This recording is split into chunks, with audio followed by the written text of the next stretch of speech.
Right now, on the National Weather Desk, NOAA declares a Super El Nino. What it means right now and why it's likely to end as soon as this summer. The dwindling snowpack, why some people are concerned about its impact on the water supply. When it melts, it's going to go down and it, fills our creeks and streams. Rare tornado. A first ever February twister touches down in Wisconsin, while crews in other parts of the state rescue people from melting ice. Just stay off the ice this time of year. It's too warm. It's not safe. Why this could be one of the earliest maple syrup seasons on record. You have to catch it right away if you want to have a really long season. And a closer look at the earthquake fault zone running through Seattle. From our nation's capital, this is the National Weather Desk. Good morning and welcome to the National Weather Desk. I'm Amira David. For the past year, we've been talking about El Nino and how the weather pattern would impact everything from last year's hurricane season to this year's winter. We now know this year's El Nino is one of the strongest on record, elevating it to a rare Super El Nino level. But as meteorologist Matt Ritter explains, it may not last so long. An El Nino's strength is measured by sea surface temperatures from the central to the eastern Pacific Ocean relative to average. Data from NOAA's Climate Prediction Center shows sea surface temperatures jump nearly 4 degrees higher than normal there. That qualifies this as a Super El Nino, the first since 2016, and only the sixth time it's happened since record-keeping began in 1950. There's plenty of evidence that El Nino's classic impact on the U.S. is underway. The northern part of the country has been warmer than usual this winter. Some plants are already blooming in Wisconsin. There's also been more rain in Texas, no doubt a welcome sight, while the intense rainfall in California fits the pattern of high levels of precipitation along the Pacific coast. It could also create wind shear in the Atlantic Ocean, making hurricanes less powerful. But now there is evidence that this El Nino won't last much longer. A scientist at the Climate Prediction Center says El Nino is already past peak and ocean temperatures are rapidly cooling.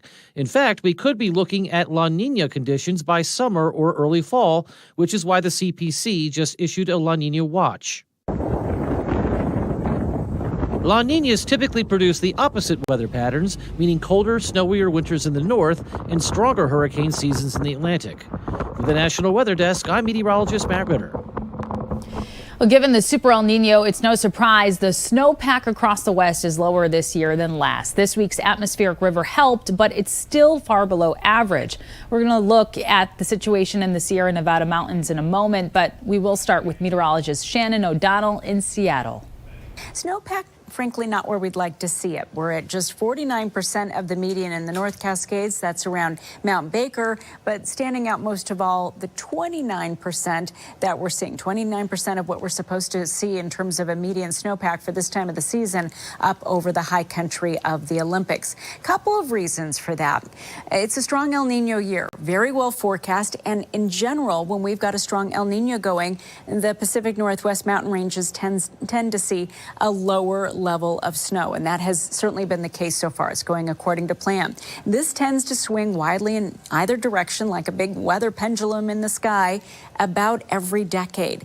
The last time we saw a really dire snowpack up over the Cascades in the Olympics was that winter of 2014, 2015. Also went down as an El Nino round that year. And the last few years, on the other hand, we've been running very high. This is the general back and forth of the way the atmosphere works. We'll try to make up some of that snowpack here in the Pacific Northwest as we head deeper into the month of February. We'll see how we do, but so far we're definitely lagging behind, at least for this winter. For the National Weather Desk, I'm meteorologist Shannon O'Donnell. So that looks pretty good. Now we're going to weigh it. In just 1 week, the Mount Rose snowpack has gone up from 51 to 60%, measuring in at 67 inches. And those atmospheric river storms are what we need in this area to develop a really robust snowpack. So we've had one this year. Probably need 4 more to have like a really, a close to normal snowpack for April. A very different story than this time last year when the snowpack was 178% above average. So we depend on this winter snowpack to get us through those long, dry summers. So the snow is our winter reservoir for the water. When it melts, it's going to go down and it, fills our creeks and streams, and those fill the basins that have reservoirs. Because of the big snowpack we saw in 2023, experts say reservoir storage is good, which is critical for managing water supplies. Even though the Sierra snowpack is below normal, snowpack percentages have increased across the state since the start of February. Reporting in Reno, I'm Abigail Verwick. For the first time in Wisconsin history, there's been a February tornado touchdown. If you look very carefully, you can see the twister right here between the trees on the left and the white barn. This is in Rock County, just south of Madison. There is some major damage to buildings. Many roads were closed overnight as crews worked to remove the debris. We aren't aware of any serious injuries. Thousands of people did, however, lose their power. Most of that power has been restored this morning. In the Midwest this week, the story is the unusual warmth. Many temperature records fell yesterday and more are likely to be broken today. Check out these high temperatures from yesterday. The mercury hit 62 degrees in Des Moines, 61 degrees in Detroit, 58 in Chicago, 56 in Milwaukee. Those are unheard of numbers for early February. In Green Bay, the temperature rose to 50 degrees. That's good news for golfers, but not very good news for the people who enjoy being out on the ice. That led to at least 3 different rescues yesterday. We have 2 reports, starting with Michelle Melby. This is what one ice rescue looked like Thursday afternoon from high in the sky. You can see a boat on the open water making its way across the Bay of Green Bay to a large sheet of ice, which had broken free. There were some people out ice fishing, and with the south wind that happens in the bay a lot, a large chunk of ice floated off, and 3 people were separated. The Brown County Sheriff's Department responded. Authorities motored a boat across the water and rescued the 3 stranded people. No one was injured. Just stay off the ice this time of year. It's too warm, it's not safe, it caused too many problems. One tragic incident and lives are changed forever. Ice is becoming almost non-existent on our local bodies of water. The biggest factor on whether the ice stays or goes could be strong southerly winds, particularly along Lake Michigan. So as we start getting into Door County near Sturgeon Bay on the Lake Michigan side, we could see some wave heights starting to approach 6, 7, 8 feet. As of Wednesday, Lake Michigan's ice cover was about 7.6%. The last time we saw such scarce ice cover was back in 2016. Kotenberg says historically, current ice cover is the lowest it's been since the agency started tracking 50 years ago. Our above average temperatures have led to less ice cover, and a big driving factor for those well above average temperatures is a strong El Nino. We've had 40 consecutive days with above normal temperatures in Green Bay from the middle of December to the middle of January, which is effectively unheard of. And even beyond that, this December 1st to January 31st has been the warmest 60-day stretch during winter since record keeping began in 1886. It's not looking too good for solid ice to reform with the time we have left this winter season. This general El Nino pattern does look like it's going to hold into spring. So, we could have some cooler days, but I think a prolonged stretch of cold weather just really is not in the cards right now. Scientists say a 2,000-foot-long ice core reveals the West Antarctic ice sheet seems to have shrunk suddenly and dramatically about 8,000 years ago. The study indicates if similar melting happens again, sea levels could rise by 16 feet and cause devastating flooding in coastal towns and cities around the world.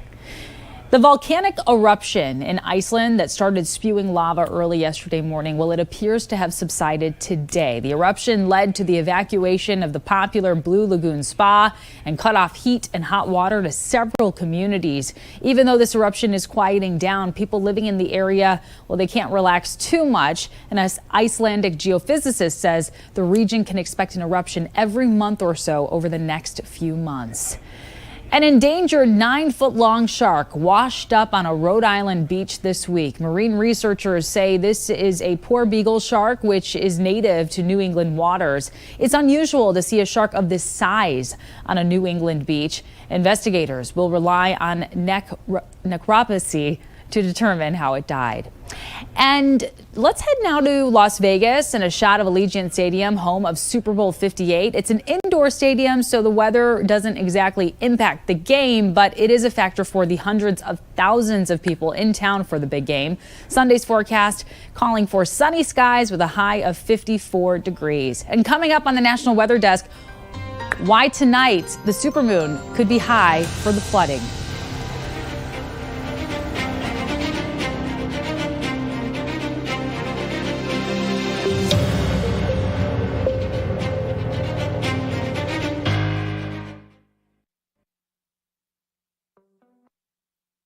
I'm meteorologist Charlie Lopresti with a look at the Northeast. We have more mild temperatures on the way in the Northeast in the coming days. Notice a pencil-thin line of showers moving through during the morning. Most areas in the Northeast will break out into some sun during the afternoon. That's 2 o'clock. Most communities here in the 40s and even low 50s. Best chance for holding on to clouds throughout the day will be through parts of northern New England. Now, Saturday's the warmest of the stretch. We should be in the 50s. Our greatest chance for some showers this weekend will arrive Saturday night. I'm Chief Meteorologist Gerard Jabali. Here's a look at the Mid-Atlantic region to start out your Friday. Looks like we're going to have some clouds out there, but still enough sunshine to get some temperatures to warm things up. Looking dry for the most part, but as we move into Saturday, we'll see a system coming by bringing a chance for some rain showers across all of the area here. And temperatures will be recovering. We'll hit the 60s on Friday, likely the 60s again for your Saturday. I'm meteorologist Charlotte Carl. Unseasonably warm today. This afternoon, we are going to top out with our highs in the mid to upper 70s throughout most of the area. Some areas in the mountains will dip into the 60s, upper 60s, but still above our average for this time of year. Mix of sun and clouds for most of the area, especially our southern areas, but we do see some isolated showers moving from Alabama into North Georgia, and that will continue into early Saturday morning.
Weather Window, presented by the National Weather Desk. That's the sound of avalanche control in the Wasatch Mountains near Park City, Utah. The Sierra Nevada mountains are also covered by plenty of snow, but Lake Tahoe looks a little too rough for boating. There's so much rime ice in Green Bay, it looks like it snowed. And very specific weather conditions are needed to get the hoarfrost that formed on this American flag. For more content like this, follow the National Weather Desk on Instagram. Warmer temperatures this winter have had major impacts for folks in Michigan, and maple syrup farmers are no exception. Meteorologist Trevor Robideau stopped by a maple syrup farm and found out how this might be the earliest maple syrup season ever. Every year around early March in northern Michigan is maple syrup season. When the temperatures get warmer and the sap starts flowing, syrup farmers will collect hundreds of gallons of sap every year. But the very warm temperatures this winter have some farmers rushing to tap a month early. The start of the season is always up to Mother Nature, of course. And normally we figure a start to the season around March 1st. But we have started as early as February 20th and as late as, I think it was March 24th one year.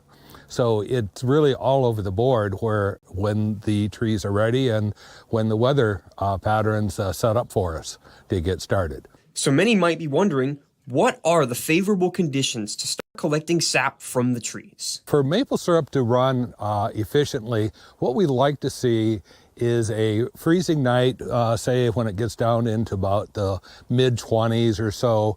Then it warms up and is sunny the next day and gets up to maybe 40 degrees and sunny. So that's kind of a perfect day. And while the season may have started early, it doesn't mean it will be long. A sudden cool down could temporarily halt and shorten a season due to the sap refreezing. I'll give you that answer about the 30th of April because we don't know. Is it going to be a real long season or is it going to be a short season? Our season really will end. Focus of our ending point is the budding of the trees. And the chemistry of the trees changes and the sap changes in flavor. Warmer winters are becoming more noticeable in areas that are used to being frigid and icy. A few minutes ago, we showed you the ice situation in Wisconsin.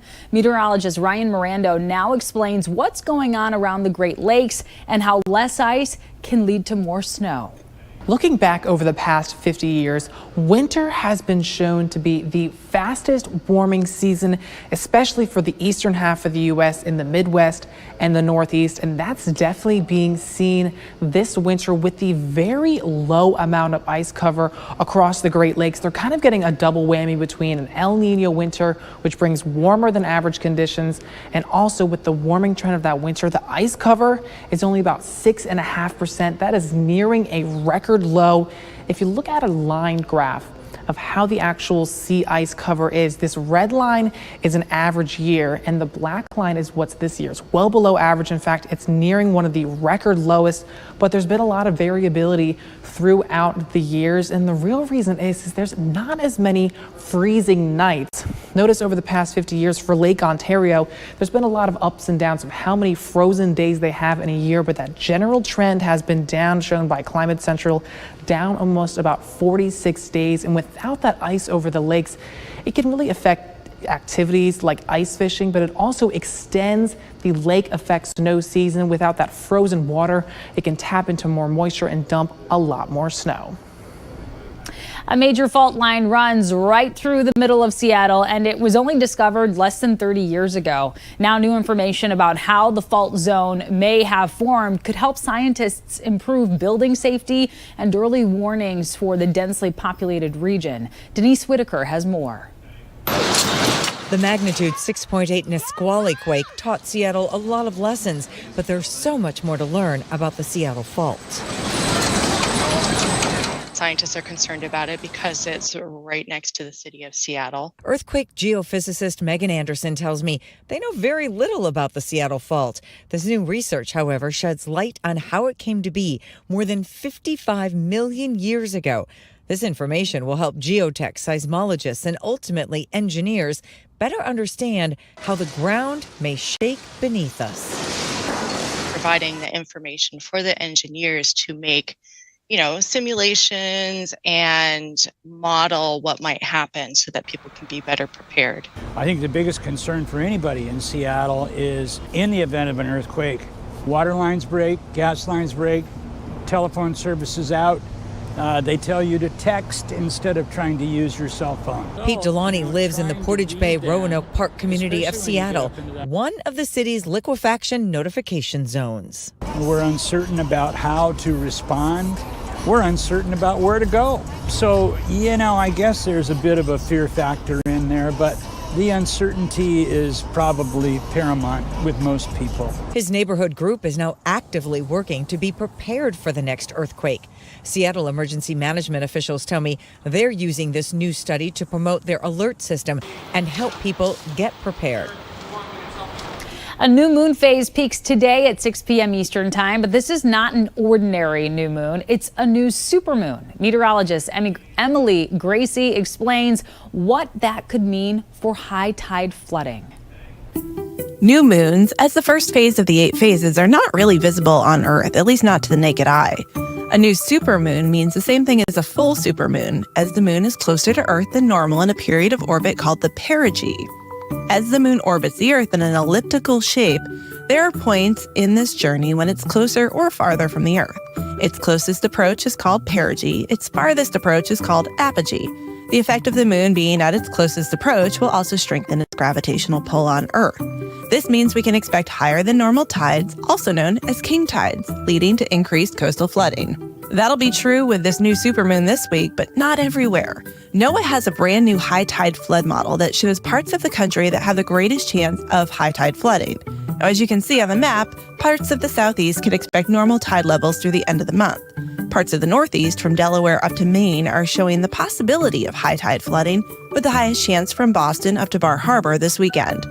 On the West Coast, there are numerous sites showing possible flooding this weekend, with the highest threat in San Diego. For the National Weather Desk, I'm meteorologist Emily Gracie. To see NOAA's new high tide flood model, just head over to our YouTube page where we've posted a video with a link to the model. Just search the National Weather Desk on YouTube. And yesterday marked exactly 2 months until April's total solar eclipse over North America. Millions of people will flock to the path from Mexico to Newfoundland to experience the totality. If you can't get there, practically everyone in the U.S. will be able to see at least a partial eclipse. And if you miss it this time, there will be a coast-to-coast total solar eclipse in August of 2045. So you have 20 more years. Start planning now. And as we head to break, a look at the snowy mountains around Flagstaff, Arizona.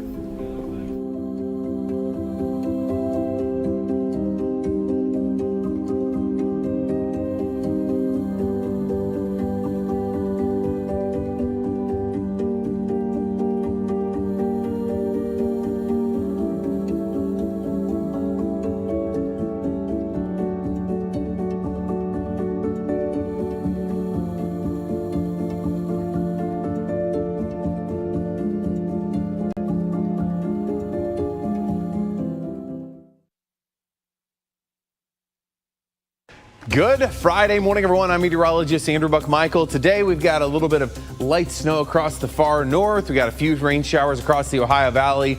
Rain ramps up a little bit more early tomorrow across the Ohio Valley, kicking out of here. But most of the Midwest dealing with pretty decent weather for your Saturday. I mean, it is February after all. Keep that in mind. Rain staying to the far south on Sunday, so most of us staying dry on Sunday. But watching another rain snow mix sliding into the Ohio Valley early next week. Good Friday morning to you. Meteorologist Chris Suchan with a look at our forecast across the region. Starting off with a lot of cloud cover, mild temperatures, a few little sprinkles or a shower. We head through the day. It's really going to be more clouds than rain, so we'll call it a partly sunny to a mostly cloudy day across the region. 60s and 70s for highs. Friday night and Saturday morning, we'll see some showers and thunderstorms develop into Texas and even a little rain into Arkansas. And then through the day, showers, thunderstorms, some heavy rain possible here across Louisiana, East Texas, and cooler with some sunshine up into the Texas Panhandle. Well, hi there in TGIF, everybody. I'm meteorologist Shannon O'Donnell. A little bit more than a week into February, and things are settling down in terms of our temps in the Pacific Northwest. Just 40s today between Seattle, Portland, and Spokane. 50s out of Vegas, and again, things starting to quiet down in LA after that atmospheric river pounded Southern California earlier this week. In the short term, we're talking about some heavy snow in the mountains outside of Salt Lake City this afternoon. And that's the scene from here.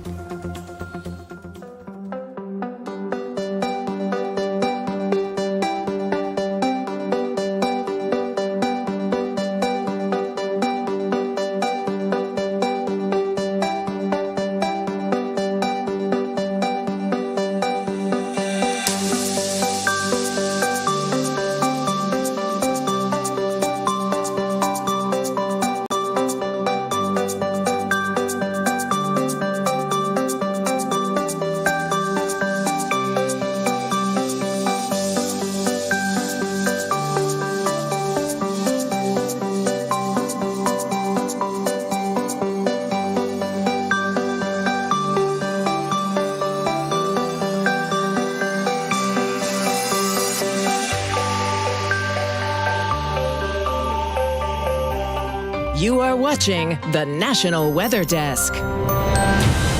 11 years ago, parts of the Northeast were grappling with a blizzard, including Portland, Maine. It started on February 8th, but snow was still falling a day later. Emily Santum takes a look back at the storm. The blizzard began on February 8th when a little more than 15 inches of snow fell.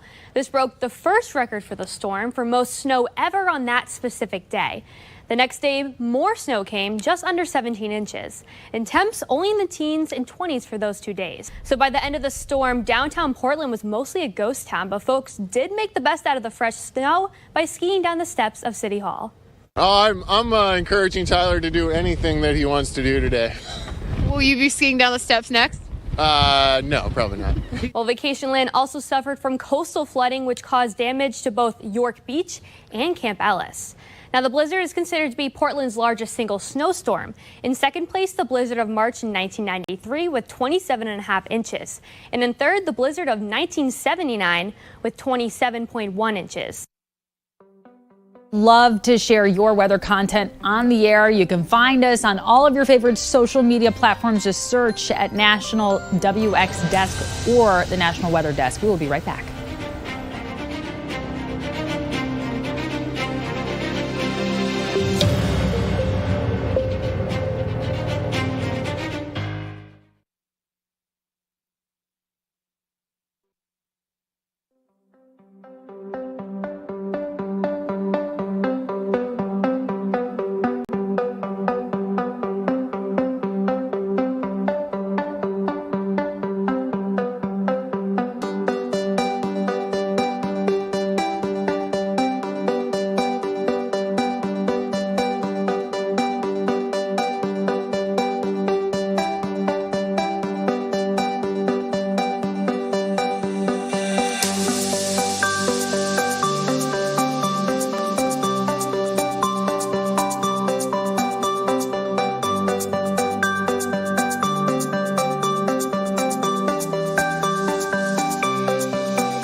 Thank you for joining us. I'm Amira David. Have a great weekend, and we'll see you right back here on Monday.